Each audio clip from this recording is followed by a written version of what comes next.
cabur atletik mulai melakukan program pemusatan latihan menjelang pelaksanaan Poprov 2017 yang akan berlangsung di bulan November. Sebanyak 20 atlet putra dan putri kontingen Palembang disiapkan untuk memenuhi target sebagai juara umum. Menurut Sofyan, pelatih atletik mengatakan untuk program latihan sendiri saat ini fokus di nomor sprint dan lemparan.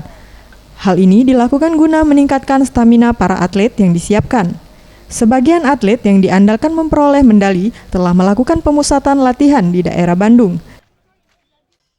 Hasil seleksi di bulan Mei sudah kita siapkan 10 putra dan 10 putri. Untuk sekarang masa persiapan khusus mereka latihan.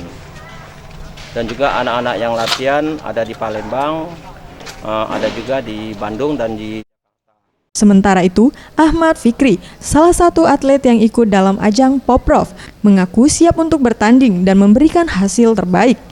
Karena jajaran pelatih telah memberikan program latihan khusus yang telah disiapkan sejak lama. Persiapan kita sendiri seperti apa sejauh ini? Persiapannya ya kalau pertama ini untuk ngejar Popnas dulu. Persiapan Popnas, sudah itu baru Poprov. Dari segi fisik seperti apa disiapkan? Mungkin latihannya lebih ditambah lagi porsi latihan. Tim Liputan Sriwijaya TV.